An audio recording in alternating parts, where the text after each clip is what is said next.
ಎಲ್ಲಾ ಹಾನಿಯಿಂದ ಕೂದಲನ್ನು ರಕ್ಷಿಸುತ್ತೆ. ಬರೀ Amrit noni reach root premium hair oil. ಇನ್ನು ಎಚ್ ಡಿ ರೇವಣ್ಣ ಹಾಗೂ ಪ್ರಜ್ವಲ್ ವಿರುದ್ಧ ಲೈಂಗಿಕ ದೌರ್ಜನ್ಯ ಪ್ರಕರಣಕ್ಕೆ ಸಂಬಂಧಪಟ್ಟ ಹಾಗೆ ಇವತ್ತು ರೇವಣ್ಣ ನಿರೀಕ್ಷಣಾ ಜಾಮೀನು ಭವಿಷ್ಯ ನಿರ್ಧಾರ ಆಗುತ್ತಾ? ನಿನ್ನೆ ಅರ್ಜಿಯ ವಿಚಾರಣೆಯನ್ನ ಮುಂದೂಡಿತ್ತು ಜನಪ್ರತಿನಿಧಿಗಳ ಕೋರ್ಟ್. ಇವತ್ತು ಭವಿಷ್ಯ ನಿರ್ಧಾರ ಆಗುತ್ತೆ, ನಿರೀಕ್ಷಣಾ ಜಾಮೀನಿನ ಭವಿಷ್ಯ. ನಿನ್ನೆ ಅಷ್ಟೇ ಹಿಯರಿಂಗ್ ಬಂದಿತ್ತು, ಇವತ್ತಿಗೆ ಮುಂದೂಡಿದ್ರು. ನಿನ್ನೆ ಅರ್ಜಿ ವಿಚಾರಣೆಯನ್ನ ಇವತ್ತಿಗೆ ಮುಂದೂಡಿತ್ತು ಜನಪ್ರತಿನಿಧಿಗಳ ಕೋರ್ಟ್. ಬೆಂಗಳೂರಿನ ಜನಪ್ರತಿನಿಧಿಗಳ ವಿಶೇಷ ಕೋರ್ಟ್ನಲ್ಲಿ ಈ ವಿಚಾರಣೆ ಆಗ್ತಾ ಇದೆ. ಆಂಟಿಸಿಪೇಟರಿ ಬೇಲಿಗೆ ಅರ್ಜಿ ಸಲ್ಲಿಸಿದ್ದಾರೆ, ನಿರೀಕ್ಷಣಾ ಜಾಮೀನಿಗೆ ಅರ್ಜಿ ಸಲ್ಲಿಸಿದ್ದಾರೆ ಎಚ್ ಡಿ ರೇವಣ್ಣ. ಬಂಧನ ಭೀತಿಯಿಂದ ನಿನ್ನೆ ಕೋರ್ಟ್ಗೆ ಅವರು ಹಾಜರಾಗಿರಲಿಲ್ಲ. ನಿನ್ನೆ ನಿರೀಕ್ಷಣಾ ಜಾಮೀನು ನೀಡುವುದಕ್ಕೆ ರೇವಣ್ಣ ಪರ ವಕೀಲರು ಮನವಿ ಮಾಡಿಕೊಂಡ್ರು. ನಿರೀಕ್ಷಣಾ ಜಾಮೀನು ಅರ್ಜಿಗೆ ಆಕ್ಷೇಪಣೆ ಸಲ್ಲಿಸೋದಕ್ಕೆ ನಿನ್ನೆ ಕೋರ್ಟ್ ಸೂಚನೆಯನ್ನು ಕೊಡ್ತು. ಎಸ್ಐಟಿ ಅಧಿಕಾರಿಗಳಿಗೆ ಜನಪ್ರತಿನಿಧಿಗಳ ವಿಶೇಷ ಕೋರ್ಟ್ ಸೂಚನೆಯನ್ನು ಕೊಡ್ತು, ಆಕ್ಷೇಪಣೆಯನ್ನು ಸಲ್ಲಿಸಿ ಅಂತ. ಇಂದು ಅರ್ಜಿ ವಿಚಾರಣೆಯನ್ನ ಜನಪ್ರತಿನಿಧಿಗಳ ಕೋರ್ಟ್ ನಡೆಸುತ್ತೆ. ಜೊತೆಗೆ ಎಸ್ಐಟಿಯು ಕೂಡ ಇವತ್ತು ಆಕ್ಷೇಪಣೆ ಸಲ್ಲಿಸುವಂತ ಸಾಧ್ಯತೆ ಇದೆ. ಮೊನ್ನೆ ನಾವು ಎಚ್ ಡಿ ರೇವಣ್ಣ ಅವರಿಗೆ, ಅವರ ಪುತ್ರನಿಗೆ ನೋಟಿಸ್ ಅನ್ನು ಜಾರಿ ಮಾಡಿದ್ದೀವಿ, ನೀವು ವಿಚಾರಣೆಗೆ ಬರಬೇಕು ಅಂತ ಹೇಳಿದ್ದೀವಿ. ಆದರೆ ಅವರು ವಿಚಾರಣೆಗೆ ಬಂದಿಲ್ಲ, ವಿಚಾರಣೆಗೆ ಹಾಜರಾಗಿಲ್ಲ. ಆದರೆ ಅವರು ನಿರೀಕ್ಷಣಾ ಜಾಮೀನು ಕೊಡ್ತಾ ಇದ್ದಾರೆ. ಆದರೆ ಅವರಿಗೆ ನಿರೀಕ್ಷಣಾ ಜಾಮೀನು ಕೊಡಬಾರದು, ನಮ್ಮ ಆಕ್ಷೇಪಣೆ ಇದೆ ಅಂತ ಇವತ್ತು ಎಸ್ಐಟಿ ಆಕ್ಷೇಪಣಾ ಅರ್ಜಿ ಸಲ್ಲಿಸುವಂತ ಸಾಧ್ಯತೆ ಇದೆ. ಎಚ್ ಡಿ ರೇವಣ್ಣಗೆ ಶಾಕ್ ಕೊಡೋದಕ್ಕೆ ಎಸ್ಐಟಿಯು ಕೂಡ ನಿರ್ಧಾರ ಮಾಡಿಕೊಂಡಿದೆ. ಹೇಗೆ? ನಿರೀಕ್ಷಣಾ ಜಾಮೀನು ಅರ್ಜಿಗೆ ಆಕ್ಷೇಪಣೆ ಸಲ್ಲಿಸುವ ಮೂಲಕ. ಕೊಡಬಾರದು ಎಚ್ ಡಿ ರೇವಣ್ಣ ಅವರಿಗೆ ಜಾಮೀನು, ಕೊಟ್ರೆ ಏನಾಗುತ್ತೆ? ಈ ತರದ ವಾದ ಮಂಡನೆ ಮಾಡಬಹುದು. ಸರ್ಕಾರದ ಪರ ವಾದಿಸಲಿರುವಂತಹ ಎಸ್ಪಿಪಿ, ಸ್ಪೆಷಲ್ ಪಬ್ಲಿಕ್ ಪ್ರಾಸಿಕ್ಯೂಟರ್, ಇವರ ಆಕ್ಷೇಪಣೆಯನ್ನು ಸಲ್ಲಿಸಬಹುದು. ನ್ಯಾಯಾಲಯದ ಮುಂದೆ ಏನಾಗುತ್ತೆ ಹಾಗಾದ್ರೆ? ಎಸ್ಐಟಿ ಏನೆಲ್ಲ ವಾದಗಳನ್ನ ಮುಂದಿಡುತ್ತೆ? ಆಕ್ಷೇಪಣೆ ಏನ್ ಸಲ್ಲಿಸುತ್ತೆ? ಯಾಕೆ ಎಚ್ ಡಿ ರೇವಣ್ಣ ಅವರಿಗೆ ಜಾಮೀನು ಕೊಡಬಾರದು ಅಂತ ಹೇಳುತ್ತೆ? ಇಲ್ಲಿ ಎಸ್ಐಟಿ ಒಂದಷ್ಟು ವಾದಗಳನ್ನು ಮಂಡಿಸುವಂತ ಸಾಧ್ಯತೆ ಇದೆ. ಈಗಾಗಲೇ ಜನಪ್ರತಿನಿಧಿಗಳ ವಿಶೇಷ ಕೋರ್ಟ್ ಗೊತ್ತಿದೆ, ಜನಪ್ರತಿನಿಧಿಗಳಿಗೆ ಹೆಚ್ಚಿನ ಇಮ್ಯುನಿಟಿ ಇದೆ, ಹೆಚ್ಚಿನ ಇಮ್ಯುನಿಟಿ ಇರುತ್ತೆ.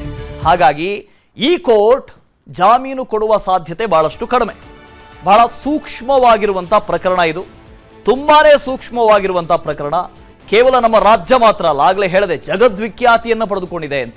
ವಿದೇಶಗಳಲ್ಲೂ ಕೂಡ ಇದೇ ಕೇಸ್ನ ಚರ್ಚೆ ಆಗ್ತಾ ಇದೆ. ಹಾಗಾಗಿ ಇವತ್ತು ನಿರೀಕ್ಷಣಾ ಜಾಮೀನಿನ ಅರ್ಜಿ ವಿಚಾರಣೆಗೆ ಬರ್ತಾ ಇದೆ. ಅಭಿಷೇಕ್ ಇದ್ರ ಬಗ್ಗೆ ಡೀಟೇಲ್ಸ್ ಅನ್ನು ಕೊಡ್ತಾ ಹೋಗ್ತಾರೆ. ಅಭಿಷೇಕ್, ಇವತ್ತು ನಿರೀಕ್ಷಣಾ ಜಾಮೀನು ಅರ್ಜಿಯ ವಿಚಾರಣೆ ಆಗುತ್ತೆ. ಇನ್ನೊಂದು ಕಡೆಯಿಂದ ಎಸ್ಐಟಿಯು ಕೂಡ ಆಕ್ಷೇಪಣೆ ಸಲ್ಲಿಸುವುದಕ್ಕೆ ಮುಂದಾಗಿದೆ. ಏನೆಲ್ಲ ವಾದವನ್ನ ಮುಂದಿಡಬಹುದು ಅಂತ? ನನ್ನ ಜೀವನದಲ್ಲಿ ನಾನು ಮಾತ್ರವಲ್ಲ, ನನ್ನ ಕೂದಲು ಕೂಡ ಆಗಿರ್ಬೇಕು ಸ್ಟ್ರಾಂಗ್ ಅಂಡ್ ಸ್ಟೈಲಿಶ್. ಬರೀ Amrit noni reach root premium hair oil ನೊಂದಿಗೆ. Reach root premium hair oil. Yes, ಈ 354 ಸೀರೀಸ್ ನ ಒಂದು ಸೆಕ್ಷನ್ ಗಳೇನಿದಾವೆ ಅದೆಲ್ಲವೂ ಕೂಡ ನಾನ್ ಬೇಲೇಬಲ್ ಸೆಕ್ಷನ್ ಆಗಿರುವಂತಹ ಒಂದು ಕಾರಣದಿಂದಾಗಿ ಅದನ್ನ ಬಂಧನ ಮಾಡಲೇಬೇಕಾದಂತಹ ಒಂದು ಅವಶ್ಯಕತೆ ಇರುತ್ತೆ. ಈಗ ಸದ್ಯ ಈ ಒಂದು ಸೆಕ್ಷನ್ಗಳಲ್ಲಿ ಆ್ಯಡ್ ಆಗಿರುವಂತಹ ಒಂದು ಕಾರಣದಿಂದಾಗಿ ನಿರೀಕ್ಷಣಾ ಜಾಮೀನಿಗೆ ಅರ್ಜಿಯನ್ನು ಸಲ್ಲಿಸಿದ್ರೂ ಕೂಡ ನಿರೀಕ್ಷಣಾ ಜಾಮೀನು ಸಿಗದೇ ಇರುವಂತಹ ಸಾಧ್ಯತೆ ತೀರಾ ಹೆಚ್ಚಿದೆ ಅಂತಲೇ ಹೇಳ್ಬೋದಾಗಿದೆ. ಯಾಕೆಂದರೆ ಆಕ್ಷೇಪಣೆಯನ್ನು ಸಲ್ಲಿಸೋದಕ್ಕೆ SIT ಅಧಿಕಾರಿಗಳಿಗೆ ಒಂದು ನೋಟಿಸನ್ನು ಕೊಟ್ಟಿರುವಂತಹ ಕಾರಣದಿಂದಾಗಿ SIT ಅಧಿಕಾರಿಗಳು ಇದು ಗಂಭೀರವಾದಂತಹ ಒಂದು ಪ್ರಕರಣ, ಅವರ ಅಗತ್ಯತೆ ನಮ್ಮ SIT ತನಿಖೆಗೆ ಇದೆ ಅನ್ನುವಂತಹ ಒಂದು ವಾದವನ್ನು ಮಾಡ್ತಾರೆ. ಅದು ಅಲ್ಲದೆ ಮತ್ತೊಂದು ಪ್ರಕರಣದಲ್ಲಿ 376/2 ಏನಿದೆ ಅದನ್ನು ಪ್ರಜ್ವಲ್ ರೇವಣ್ಣ ಏನಿದ್ದಾರೆ ಅವರ ಮೇಲೆ ಒಂದು ಅಳವಡಿಕೆಯನ್ನು ಮಾಡಲಾಗಿದೆ. ಹೀಗಾಗಿ 376 ಏನಿದೆ ಆ ಸೆಕ್ಷನ್ ಅನ್ನು ಕೂಡ ಇವರ ಮೇಲೆ ಅನ್ವಯ ಆಗುತ್ತೆ. ಹೀಗಾಗಿ 376 ಅತ್ಯಾಚಾರದ ಆರೋಪವನ್ನು ಕೂಡ ಈಗ ಮಹಿಳೆ ಒಬ್ಬರು ಮಾಡಿದ್ದಾರೆ. ಹೀಗಾಗಿ ಅವರ ಈ ಒಂದು ಸೆಕ್ಷನ್ ಆ್ಯಡ್ ಆಗುವಂತಹ ಕಾರಣದಿಂದಾಗಿ ಇವರಿಗೆ ನಿರೀಕ್ಷಣಾ ಜಾಮೀನು ಕೊಡೋದು ಬೇಡ ಅಂತ ಹೇಳಿ ಗಟ್ಟಿಯಾದಂತಹ ಒಂದು ಆಕ್ಷೇಪಣೆಯನ್ನು ಮಾಡುತ್ತೆ. ಈ ಒಂದು ಆರ್ಗ್ಯುಮೆಂಟ್ಸ್ನಿಂದಾಗಿ ಸಹಜವಾಗಿಯೇ ಕೋರ್ಟ್ ಏನಿದೆ ಅದು ನಿರೀಕ್ಷಣಾ ಜಾಮೀನನ್ನು ರದ್ದುಗೊಳಿಸುವಂತಹ ಸಾಧ್ಯತೆ ತೀರಾ ಹೆಚ್ಚಿದೆ ಅಂತಲೇ ಹೇಳಬಹುದು. ಅಕಸ್ಮಾತ್ ನಿರೀಕ್ಷಣಾ ಜಾಮೀನು ಇವರಿಗೆ ಮಂಜೂರಾದಂತಹ ಸಂದರ್ಭದಲ್ಲಿ ಕಠಿಣವಾದಂತಹ ಒಂದಷ್ಟು ಆರ್ಡರ್ಗಳನ್ನು ಮಾಡುತ್ತೆ.